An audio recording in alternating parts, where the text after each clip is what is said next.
Trigger warning. Ce texte contient des concepts tellement absurdes qu'il pourrait se provoquer des saignements de nez, des crises existentielles, voire un désabonnement à Stack Overflow. Avant de lire, veuillez boire 1 litre de café, avaler une boîte de Doliprane, une d'aspirine et une d'ibuprofène, puis sacrifier une imprimante en hurlant « J'ai compris l'héritage multiple ». Ce que vous allez lire pourrait bien détruire à jamais votre foi en la programmation orientée objet. Vous êtes prévenus. L'héritage multiple, cette idée conçue sous acide par des gens qui ne devaient jamais l'utiliser. Revenons à une époque sombre, très sombre.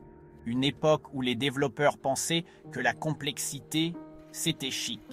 Dans une cave sans lumière, entre 2 taves de pipe au hashish algorithmique, un type s'est levé et a dit « Pourquoi hériter d'une seule classe quand on peut hériter de toutes ?»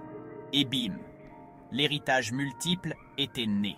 L'héritage multiple, c'est cette idée foireuse comme une recette de crêpes à la sauce soja. Ça semble cool, original. Et puis tu le manges et tu pries pour que la gastro t'efface la mémoire. L'idée sur le papier, c'est simple. Tu prends une classe, tu lui colles 2 par an, ou 3, ou 10. Et ensuite, tu laisses la nature faire, ou cramer. Problème, la nature n'a jamais validé un arbre généalogique où tu es le fils de ton grand-père et d'une imprimante. Et là, surgit le diamant de la mort. Pas un bijou, non, non. Un pattern de l'apocalypse. Tu hérites de 2 classes qui héritent de la même classe.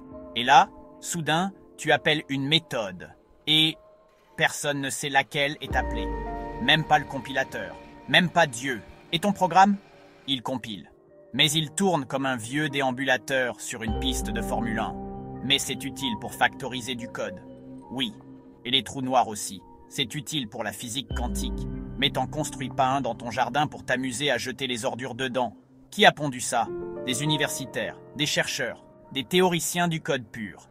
Des gens qui, dans la vraie vie, n'ont jamais tenté de maintenir une base de code en prod à 3 heures du matin parce qu'un héritage croisé a transformé une méthode getName en générateur de Fibonacci. Tu veux savoir à quoi ressemble un projet en héritage multiple?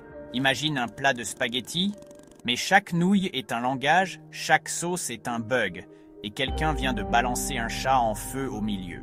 Le pire, les langages qui le supportent encore sont fiers. C++, il te le vend comme un bonus. Python, il te dit « Regarde, je gère bien la MRO ». Et toi, t'es là à googler « Python MRO, est-ce que je vais mourir ?»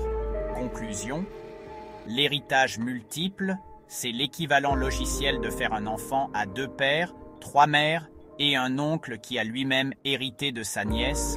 Ne le fais pas. Utilise la composition, les interfaces, le bon sens ou même un bon vieux copier-coller. Parce que copier-coller, au moins, ne déclenche pas de bug quantique. Prochain épisode, les développeurs qui utilisent encore les singletons et pourquoi on ne les invite plus aux soirées.